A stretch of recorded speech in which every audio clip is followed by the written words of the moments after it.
I felt like I was having a heart attack. It had moved into my stomach. I felt like I was having a baby. And all of a sudden, by that Friday, I didn't have the problem.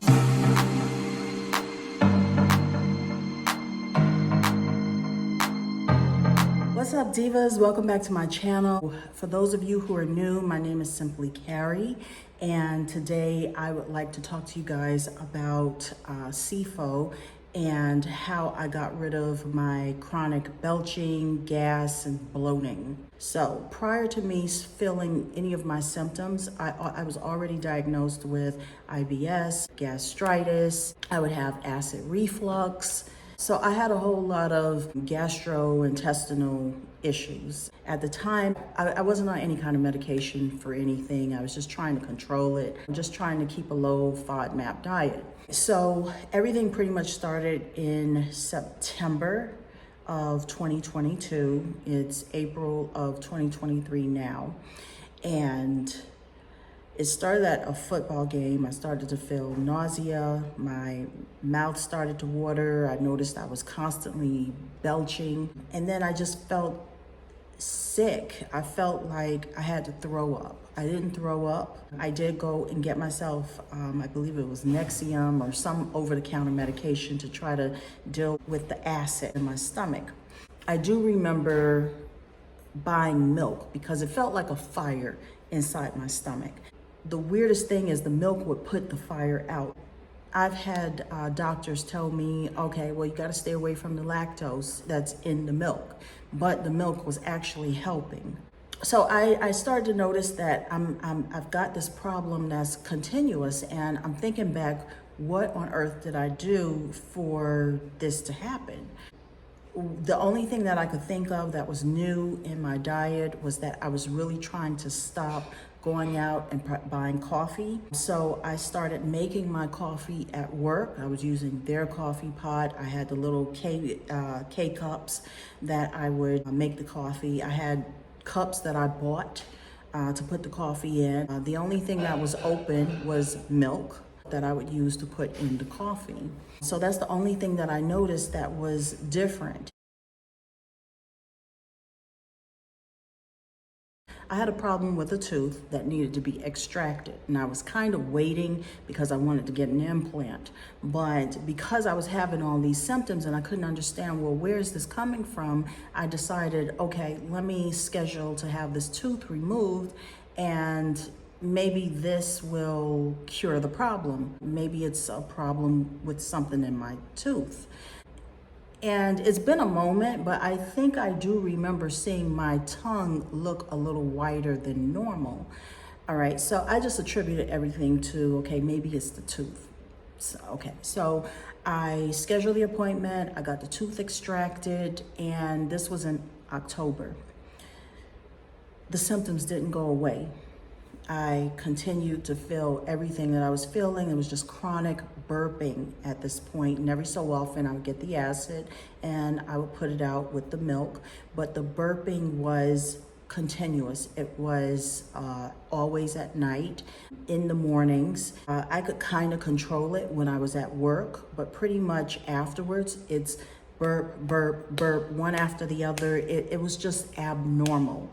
Okay, it's one thing to burp when you drink a soda. It's another thing to burp when you eat some food. Yeah, you're gonna have air that comes up, but it's not going to be this continuous just burping and burping and burping. It was very difficult for me to get in to see my gastroenterologist. They always seem to be booked up. I scheduled the appointment, but I think I couldn't get the appointment until sometime in January.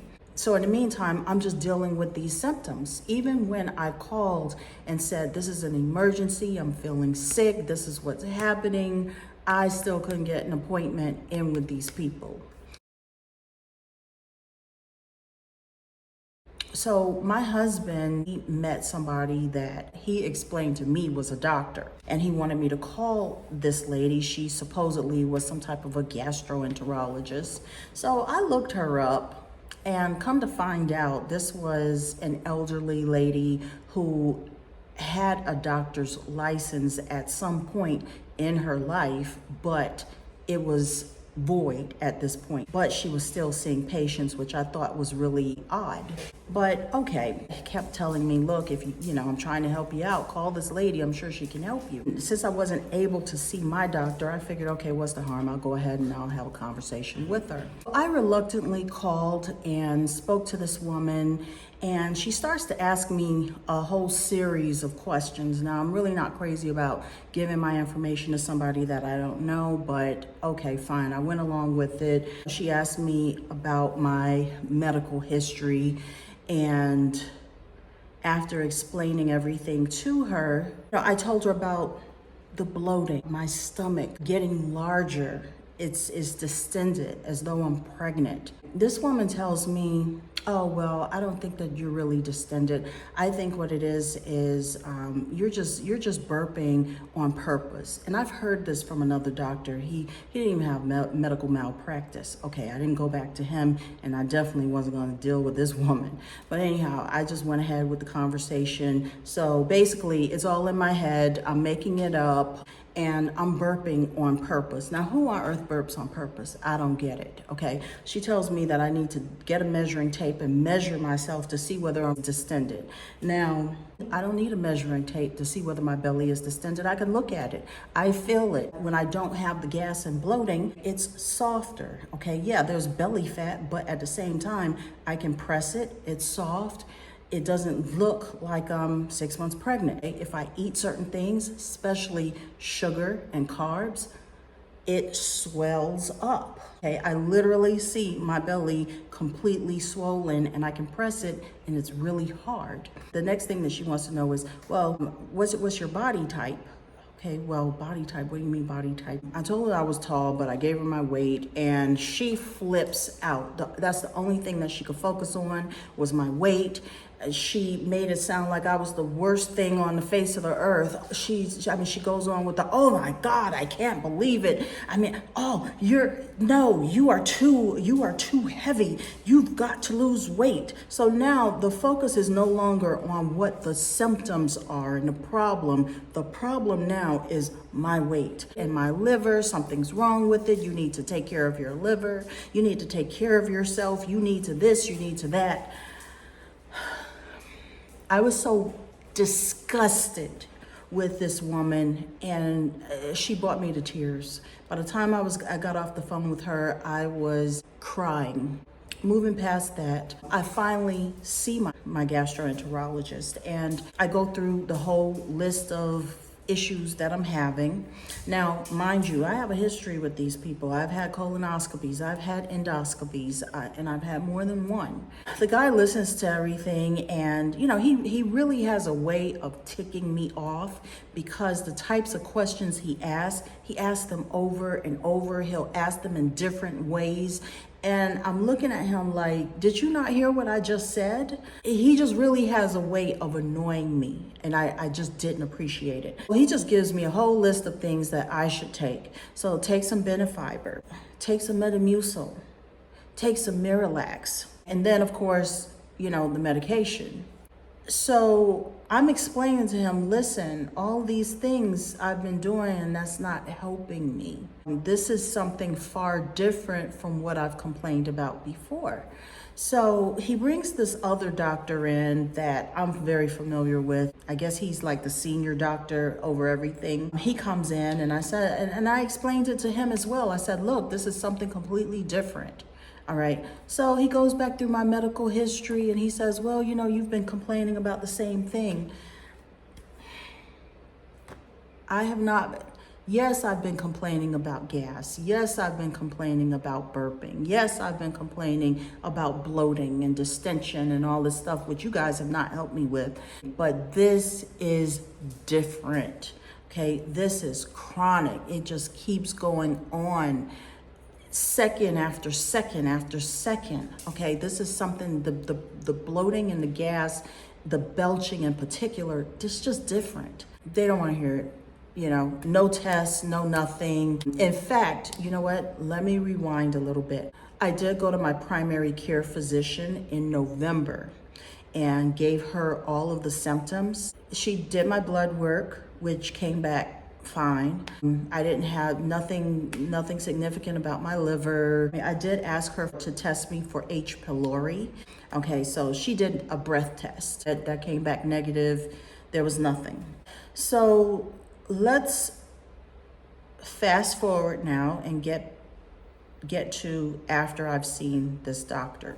So just recently, I had removed all of my toenail polish because I wanted to go to the podiatrist and I wanted to make sure that I didn't have any fungal infections on my toes. I noticed that one of my toes was a little darker, and the other ones, they look like maybe I had left the polish on just a little bit too long and it had tinted a little bit.